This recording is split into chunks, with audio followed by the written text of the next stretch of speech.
شهرستان کمیجان ایران که متشکل از 2 شهر و 4 بخش و تقریبا 67 روستا از 209 روستایی که 139 تاش متروکه شده و 67 روستا سکنه داره، مردم زندگی میکنن، به کشاورزی و دامداری مشغول هستند و یکی از نقاط بسیار مهم و حساس و ارزشمند ایران از باستان تا امروزه که در واقع 3 قبیله یا 3 قوم که خیلی سابقه طولانی در تاریخ دارن در کنار هم زندگی میکنن و زندگیشون هم معیشتشون از طریق کشاورزی و دامداری غالبا. به 3 زبان شناخته شده رسمی هم ایرانی هم در جهان تکلم میکنن و صدها گویش لهجه: زبان فارسی، زبان ترکی و زبان لهجه تاتی.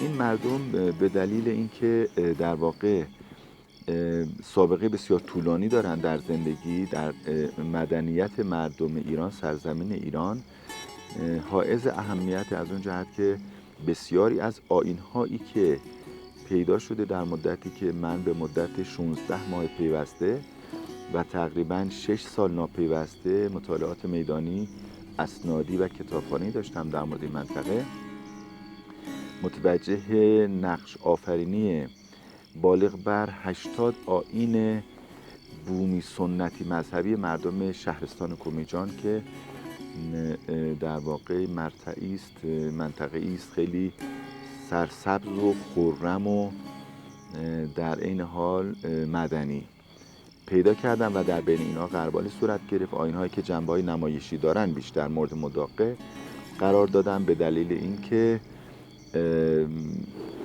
بخش اعظم آیین‌ها تو حوزه فولکلور یا مردم شناسی قابل اعتناست، ولی این 47 آیین به دلیل اینکه جنبه نمایشی دارن در قلمرو هنرهای نمایشی حائز اهمیت، احترام و اعتنا قرار گرفتن.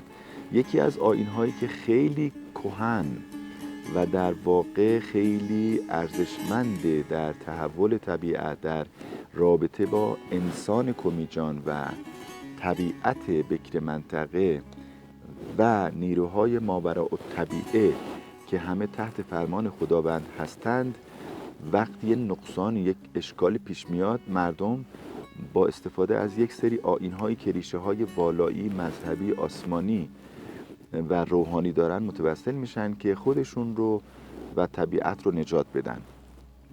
یکی از اون آیین‌ها به نام ناخورگتیرمک.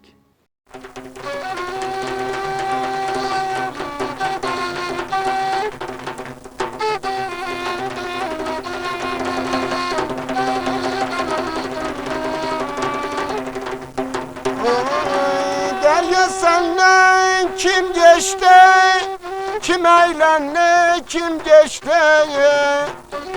Neçe han, neçe sultan, tahtın bıraktı geçti.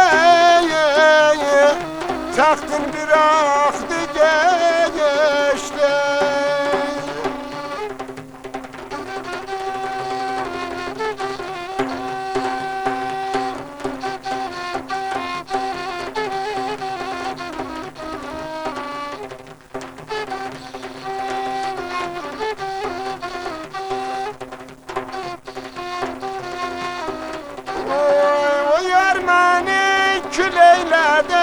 Kül eyledi, külüme baktı geçti,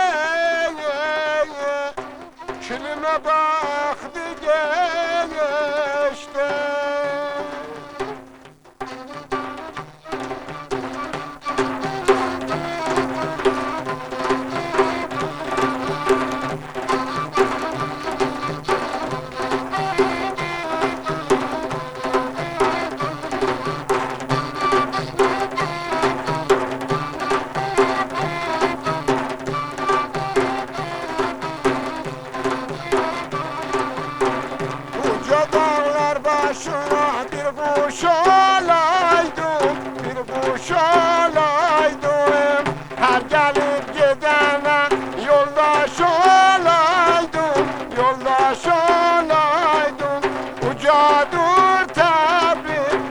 nere nergin ben necayatım bala geceler sensin.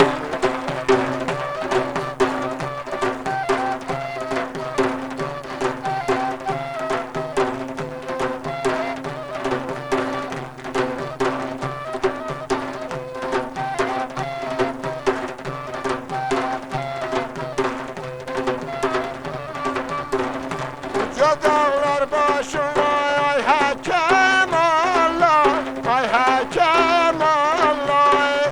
Hamurca dağlar başına yonca tayası, yonca tayası. İneke sağallar oynar balası, oynar balası.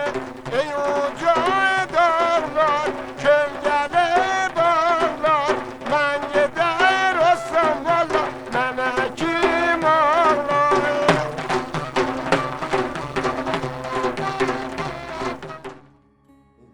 آیین ناخورگتیرمکه که جذابیت دراماتیک زیاد داره، در حوزه انسانشناسی قابل اعتنا، قابل تعریف، قابل تفسیر و در حوزه سینما هم یکی از شاخصهای سینمای مستند ایران میتونه قرار بگیره که با مردم دنیا بتونه حرف بزنه.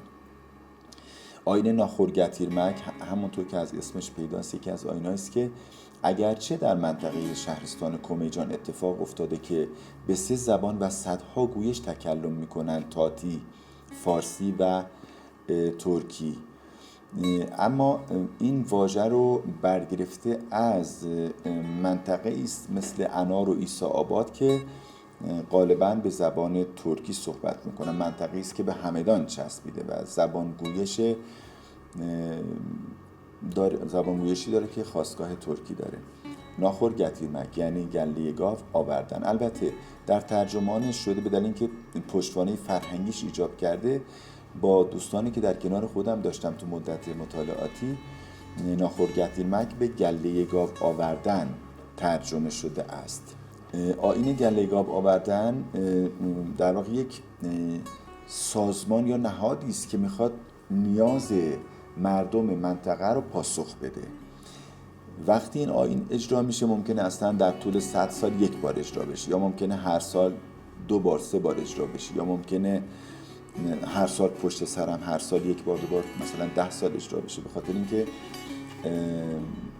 بستگی به باران داره و نیاز مردم به زمینی که باید در واقع سیراب بشه کشاورزی کار خودش رو انجام بده و بعدم دامداری، چوپانان بتونن ارتزاق بکنن از طریق در واقع تغذیه حیوانات و طیور و پرندگان و گوسفندان و خصوصا گاوها، و بعدم زندگی مردم شکل بگیره. حالا اگر این اتفاق صورت نده، یعنی نیاز برآورده نشه، مردم به آیینی متوسل میشوند که با طبیعت گفتگو بکنن و میدونن که تماشاگرشون نیروهای ماوراء الطبیعه است، یعنی مردم تماشاچی نیستن توی این آیین، مردم همه کنشگر هستند و با حیوانات و پرندگان و درخت‌ها کاری رو دارن انجام میدن که نیروهای طبیعی مثل ابر تحریک بشه و بارون بباره. در واقع همه جمع میشن که از خداوند بخوان که نجاتشون بده.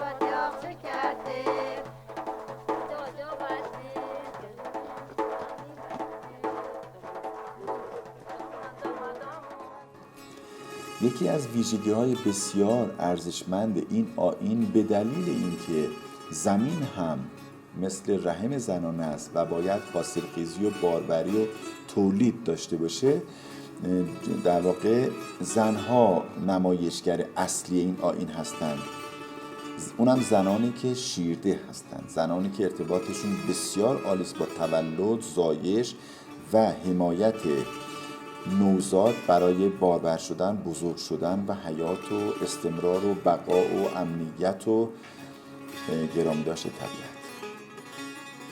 زنان شیرده مردم، حالا گفتم ویژگی‌های خاصش توی انار و عیسی آباده، ولی در منطقه تاتنشین هم شواهد نشون داده که وجود داره، مثل قفز، مثل خنجین.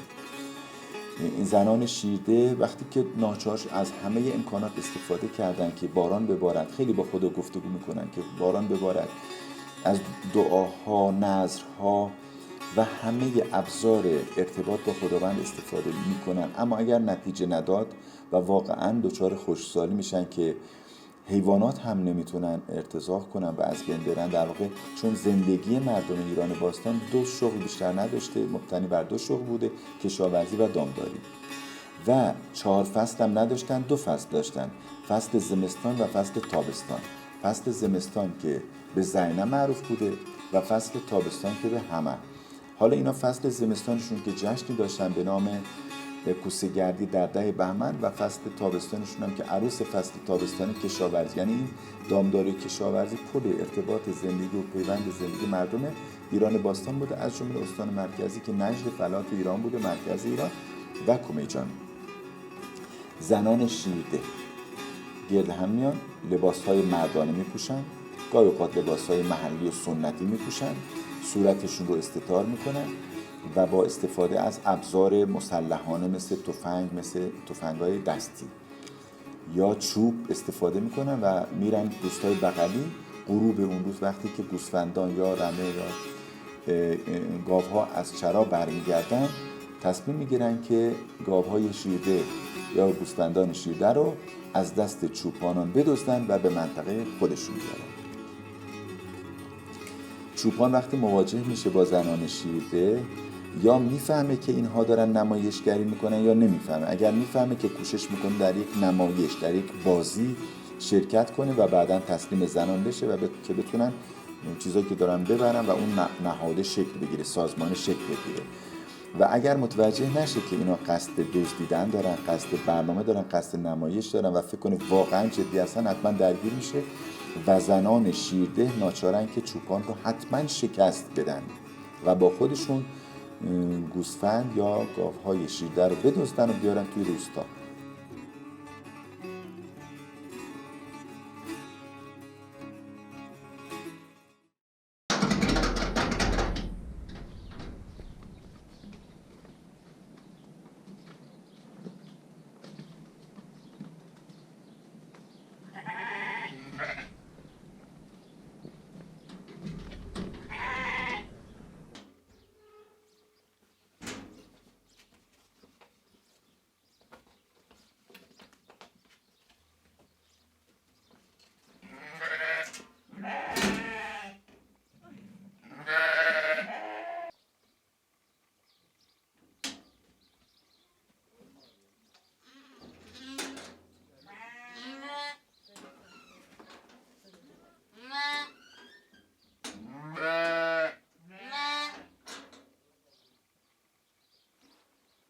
چوپان از یک طرف میره به روستا و شکست رو میگه، ماجرا رو میگه، مردم ناراحت میشن و تصمیم میگیرن بیان برن گوسفندا یا گاواش خودشون رو برگردونن. از این طرف هم زنا وقتی برمیگردن گوسفندان و گاوهایی که دزدیدن میدن به بقیه، اونا رو برن توی یک محل مخفی ولی زندانشون میکنن. زنها هم میرن به بچه‌های خودشون برسن تو خونه که شیر بدن و متوجه میشن که زنان خودشون، بچه‌های خودشون هم یک کسای دیگه از تو خونه رو بودن و بردن یک جای دیگه پنهان کردن. این موازیکاری بین زنها و طبیعت حیوانات باعث میشه که مادرها به دنبال فرزند و فرزندان فریاد بزنن به دنبال مادر برای که غذا باید بخورن و این مردم هم همه به دعا و نذر و دوباره آداب مذهبی متوسل میشن. شب تا صبح همه صداشون رو به آسمون میرسه، نعره گاوها، گوساله ها، مادر، فرزند، مردم توی مساجد، تکایا، توی خونه ها دعاهای متفاوت. و وقتی هم که اسلامیزه شده در واقع نماز میخونن، دعای جوشن میخونن و متوسل میشن به احادیث و آیاتی که در فرهنگ دینی رایج شده.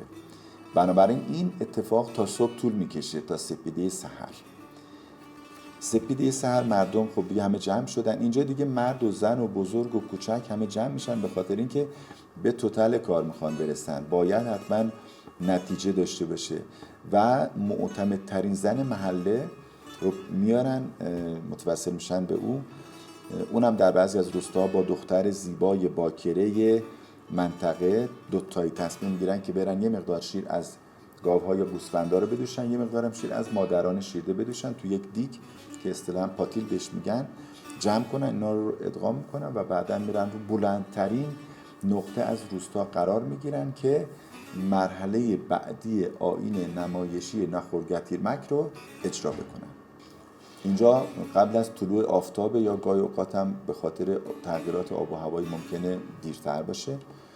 تمام مردم جمع میشن غالباً پایین اون منطقه که آیین نمایشی ناخورگتیرمک اجرا میشه، با دستاشون و رو به آسمان شرشر میکنن، شر شر شر شر شر شر شر که چقدر دانشمندانه است، چقدر حکیمانه است، چقدر معرفت در این کار هست. به خاطر اینکه جیمز فریزر در کتاب شاخه زرین که به تمام زبانهای دنیا ترجمه شده این کتاب و در ایران هم وجود داره، به این میگه قانون تشابه، یعنی شما دارید شبیه سازی میکنید که آسمان رو تحریک کنید، ابرها رو تحریک کنید، طبیعت رو تحریک کنید که دست به دست هم بدن و باران ببارد. چقدر این مردم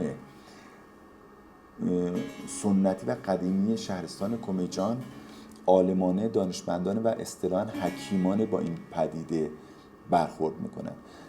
زن معتمد محله با دختری که کنارش هست گاهی اوقات به تنهایی میره و در بعضی از مناطق اون دیگ یا پاتیل رو میگیره و روی ناودونی که رو به قبله است و اگر نبود میسازن، تعبیه میکنن که حتما رو به قبله باشه، مغرب باشه.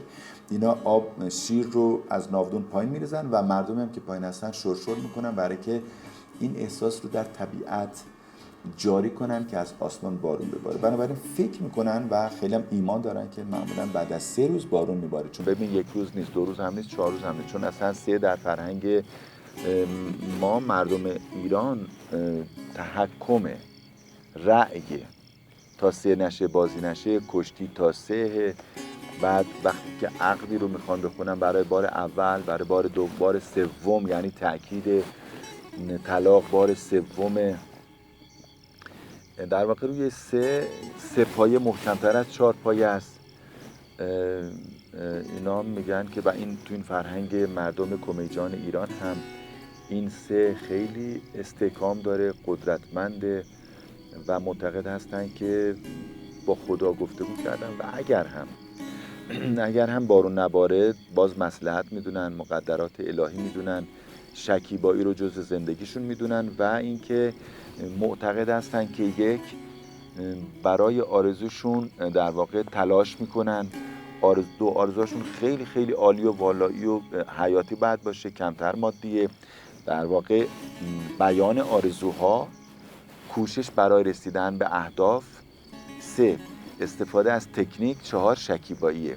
وقتی این 4 تا در کنارم قرار میگیره، خب شکیبایی هم بخشی از اون اتفاق، ممکنه بگن خال شاید تقدیر اینه، چون ما تمام کارهامون کردیم و اگر نشده و ذهنشون مشوش نمیشه، گسیختگی ذهن صورت نمیگیره، یه مقدار آرامش خودشون رو بیشتر میکنن چون که حکیمانه برخورد میکنن. پختگی داره رفتار مردم نیاکان ما، کهن الگوهاشون هم از جمله این آیین ناخورگتیرمک مبنای علمی داره، چون اصلا آیین‌ها مبنای علمی دارن.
در واقع تعریف توصیفی تحلیلی آیین ناخورگتیلمکه که کارکردهای آشکارش اینه که ما داریم میبینیم چقدر جشن باشکوهی است، مردم دور هم جمع میشن، خانم‌ها و مردها سکوت میکنن و در آخر هم جمع میشن، ولی کارکردهای پنهان هم داره که همدلی، تعاون، یک صدایی است و معمولا وقتی همه یک صدا بشن معتقدن در قرآن مجید آمده، در کتب مقدس آمده، در فرهنگ علمی مردم ایران و جهان اومده که وقتی یک دست میشی خدا هم به صدات جواب میده، جواب مثبت.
Diamond.